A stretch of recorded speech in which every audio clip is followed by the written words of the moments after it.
Welcome to Health, Wellbeing and Lifestyle, where professionals in the field inform, educate and inspire the community to be healthier and have a balanced lifestyle. Our first guest today is journalist and meditation teacher Beatriz Goyoaga, and she will be talking to us about the secrets of breath to improve your health. Welcome, Beatriz. Jai Gurudev, thank you. So can you tell us what's the relation between the breath and our health? The breath is probably the most important thing of our life. First thing you did when you were born is breathe in. The last thing you will do when you die is breathe out. It goes with us lifelong, and we ignore the amount of secrets and the amount of benefits health has. It's the cheapest medicine of the market, and it has no side effects, and you can do it at home. You don't even need to go across the road to buy medicine. At home with your hair rollers on, in your pajamas. So fantastic to discover. I discovered this 26 years ago. Discovered the benefits of breath. I accompanied my husband to a big meeting in Buenos Aires, Argentina, where I reside now. And we are helping out to anybody who would like to become a better person, a happier person through breath and meditation. So you say a better person and a happier person, and we know we have a lot of mental health issues at the moment. So how does it help? How does working with the breath help with mental health? I want to underline that it is not only in Australia or Melbourne. We are having issues all over the world. It's a very difficult time. When I went to the Antarctic, and there's 2 bases in the Antarctic that have children. I was a month and a half in the icebreaker, on the icebreaker. And I saw children going to school harnessed like the dogs, and with a hook the mother would put them into an iron rod, and the children walked all the way to the school tied to this iron rod. And then when they came out, the teacher would, hook them again, and like that, because the winds were so blowing 140 kilometers an hour. And I was crawling, on the floor. So strong winds. Now, the winds, the mental winds are blowing, whether you are in Madrid, in Perth, Melbourne or Sydney. They are blowing so strongly. We have to be well prepared, well tied. We have something to help these children with, and that is through breath. And that goes with the exams beautifully. In Harvard, in Yale, in the most prestigious universities of the world, they are taking these breath workshops to improve focus, and we will go through benefits if we have the time, because the benefits are very many. So the wealth of the health is incredible. I'd love to hear some more benefits. Please share. Well, we could divide them in 3. We can say emotional, intellectual and physical. At the level of the body, the sugar level remains like this even after maybe 3, 4, 5 weeks of doing the breathwork practices. And this I'm telling you, results done in hospitals and in scientific researches, not my own. The blood pressure is also regulated. Anything related to stress, like ulcer of the intestine, of the hiatus, or sleepless nights, tremendous to do away with the sleepless nights, to sleep better. The falling of your hair, psoriasis, scratching, all of these derivated from stress. And then at the level of the hypothalamus, which is the main nervous along the nervous system, in charge of the blinking of the eyes, the beating of the heart, the orgasms, the filter of the liver, anything which is automatic. When you're stressed, the vagus nerve is contracted and nothing works correct. When you do this Sudarshan, the nervous system, the vagus nerve, expands to its normality, and the NKs, the natural killers for cancer patients, is increased like putting ink into the water like this. So for anybody who is undergoing cancer, fantastic to take the Sudarshan Kriya. Now, okay, this is bodily. At the level of emotions, you become softer, you become more patient, you become more understanding to what your children need, to what your partner needs, and you become a nicer person to be with because you are softer, more sweet, more gentle, increase your patience. And when you are after your meditation and breath work, you feel so relaxed that you have more patience, poor thing, like that. And the last one, we've done body and the mind, intellectual. More focus, more alert, more productivity, and more better decisions. Shall I go this way or shall I go this other way? It is more clear, where should I go? Messi, the number one football player of the world, his mind is brilliant. And many of these men are taking breath work and meditation. What for our viewers at home, we're all breathing all the time. So what do they need to do? Can they do anything today, or do they have to go somewhere and learn these techniques? I have transmitted this to 7,000 policemen, and I have transmitted this to 1,800 prison inmates, women and men, and 800 prison guards. Prison life is not easy. It's like today home life is also not easy. So the benefits cannot be transmitted online. Otherwise, it would be something wishy-washy. It's like me sending you a kiss over the WhatsApp. You don't get it. But when somebody hugs you and kisses you, oh, how beautiful. So like this, you have to do it. Everybody who is seeking mental health and body health, they should find out what is behind your breath. A lot of secrets. That's wonderful. Thank you so much. If you would like to learn more about secrets of breath and Beatriz Goyoaga, you can visit her webpage on our website, healthwellbeingandlifestyle.com.au. And after the break, we'll be back with another interesting guest and another interesting topic. Stay tuned.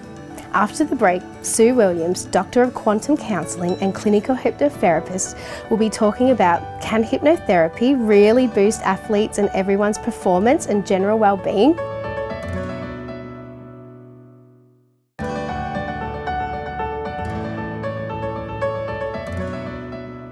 Welcome back. Our second guest today, Sue Williams, is a Doctor of Quantum Counselling and a clinical hypnotherapist. And the topic we'll be discussing today is, can hypnotherapy increase athletic and everyone's performance and our general well-being?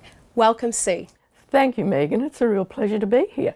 So, Sue, can hypnotherapy really boost athlete and everyone's performance and our everyday well-being? Certainly can, and it's been proven time and time again. In the general population as well as with athletes.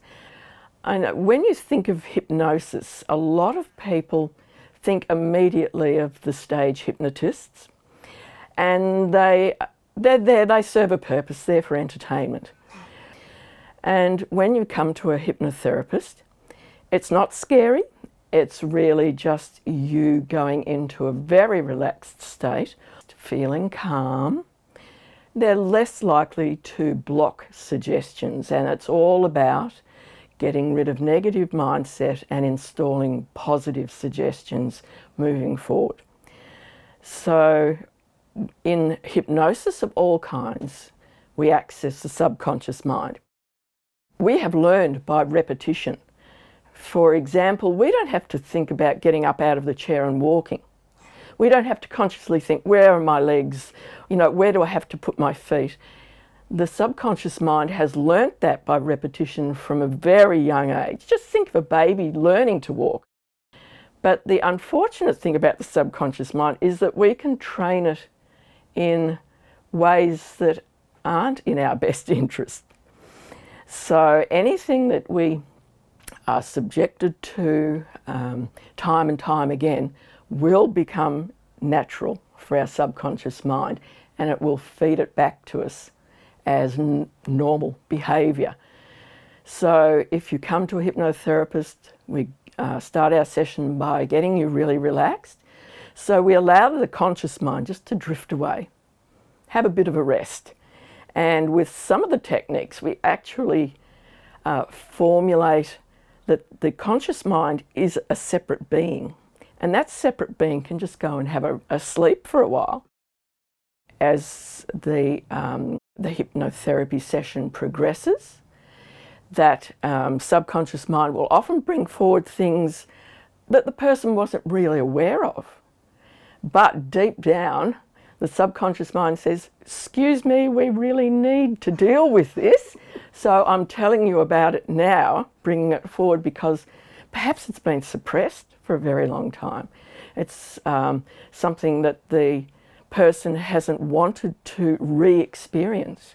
So that's what we do. We bypass the analytical conscious mind, which is this frontal part of the brain where the thoughts and that sort of thing are created. We go down to the subconscious mind and then we can find what the problems are, convince the subconscious mind that it can change, and change is a huge issue with everyone. And you really need to be in that mindset of wanting to change before the hypnotherapy will be effective. How can we use mindset and mindfulness in our everyday lives? Well, mindset and mindfulness are very much related to hypnosis. I think they're almost a bit like self-hypnosis because we are using our mind to create change within ourselves. So if you think what you do during the day, you may get up and your first thoughts are, oh no, I have to go to that job again today. And when I get there, there's going to be all this tension and whatever. So perhaps rather than starting the day on that really low note, you get up and think, oh, wow, I have a job. I'm going to work today and I'm going to be paid. There are people there that I don't necessarily get on very well with, but perhaps if I change my tone with them, or just if I come out and just start chatting to them in a really nice way, maybe they'll chat back and there won't be this tension. But even if that doesn't work, I'll keep happy. I'll know that the job that I'm doing is worthwhile, and I am really lucky these days to have a job. So it's this mindset that we are totally capable of changing within ourselves. We just have to realise that change is possible and that more often than not it is for the good. And the funny thing with humans is we get very comfortable with our discomfort. So if you are getting up every morning and just dreading going to work, well, it's very hard to change from that because that's what you're used to.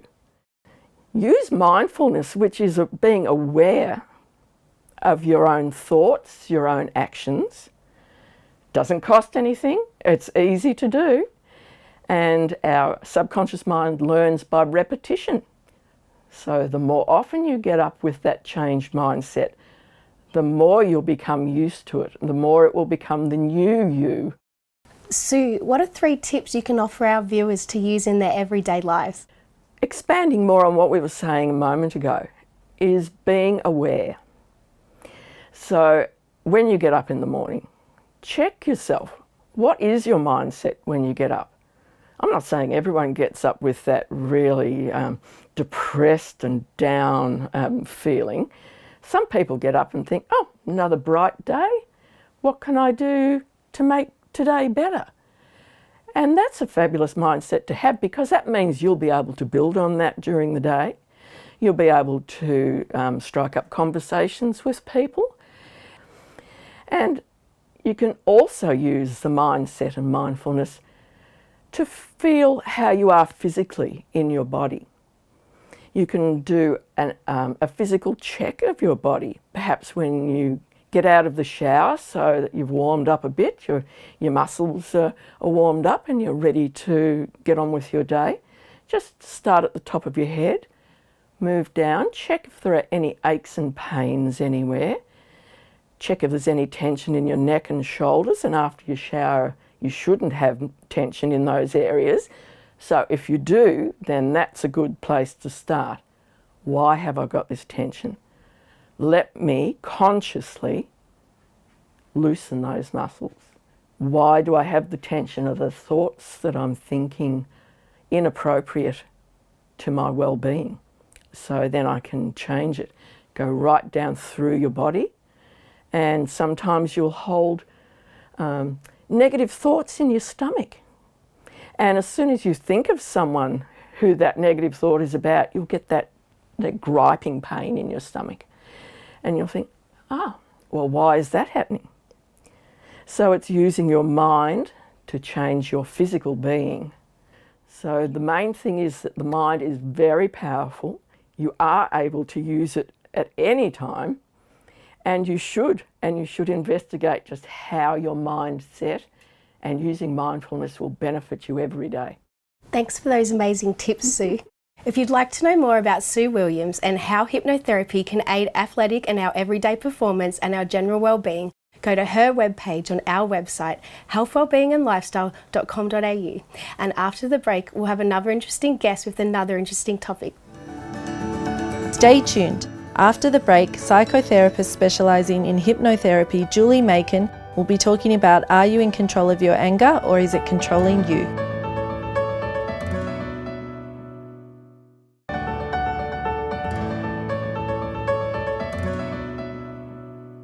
Welcome back. Our last guest is Julie Makin, a psychotherapist specialising in hypnotherapy, and we will be discussing an important question.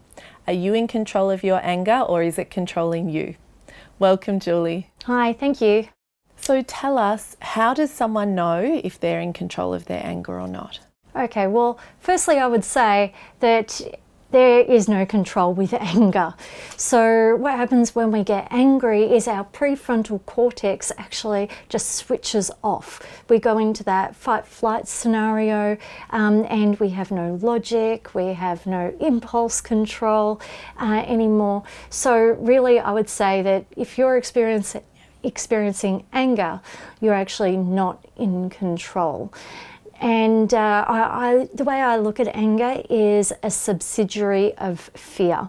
So what I would ask you next is, what is it that you fear? What is at your base of what it is that you actually fear? What is it that you're avoiding asking yourself? Okay, so how does anger connect with fear and a deeper belief about yourself? Okay, so the way it actually works, when we go to the doctor, okay, generally we might have a rash or a physical wound on us, or we're feeling sick or something like that, and we go to the doctor. But when we have something like an internal wound, it gets touched and then we respond from that pain and that hurt. Therefore, the anger comes up. So when I'm not feeling good enough, you know, I'm feeling really hurt and I've got pain, you know, that is going on. And therefore then I am responding with that anger, and I'm putting blame onto that other person. I felt like my words weren't important to this other person. I felt like my words weren't important. And if my words aren't important, then I'm not important. And if I'm not important, I'm not good enough. This is my base belief. So when my base belief of I'm not good enough gets touched like a wound inside. So, and when I worked it out, okay, so it really has to do with my base belief about how I feel about myself, that I am not good enough. I know that that is what I need to work on. The I'm not good enough. I don't matter. Do you have advice for our viewers on changing those beliefs they might have about themselves? Okay, so just a few practical tips.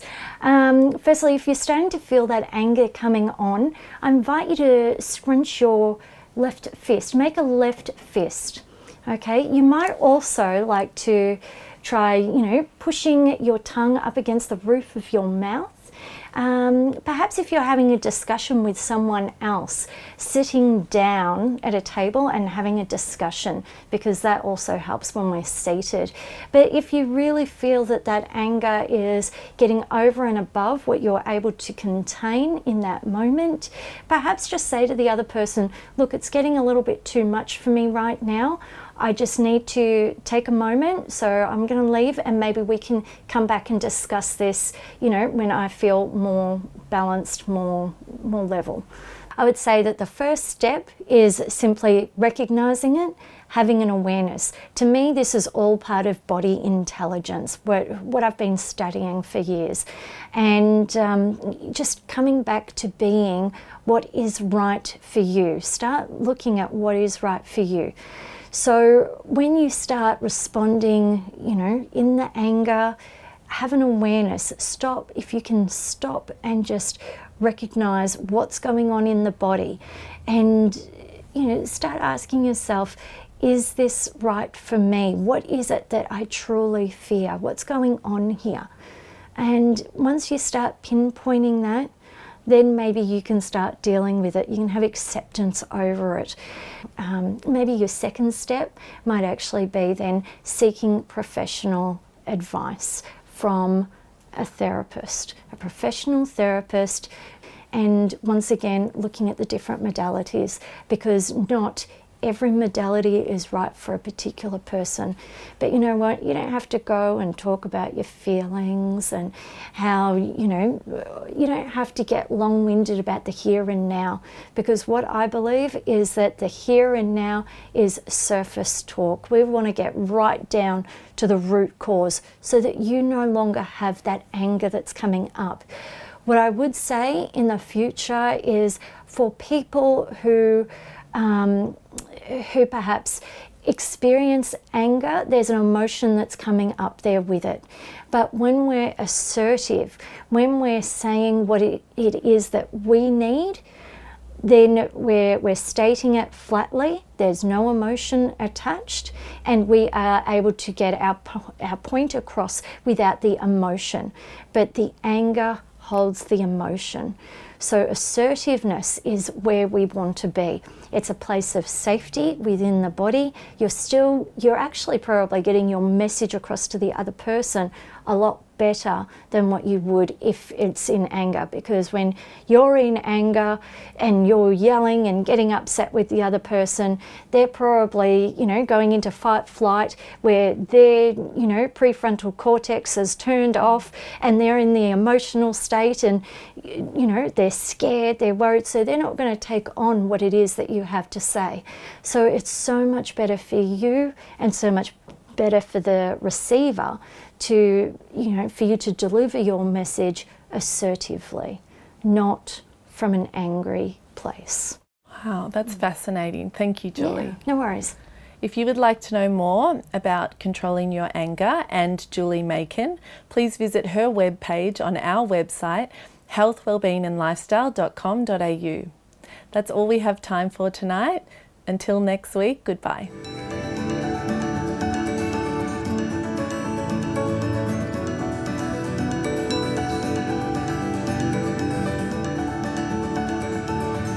If you'd like to know more about our show, please like us on Facebook, follow us on Instagram, and subscribe to our YouTube channel.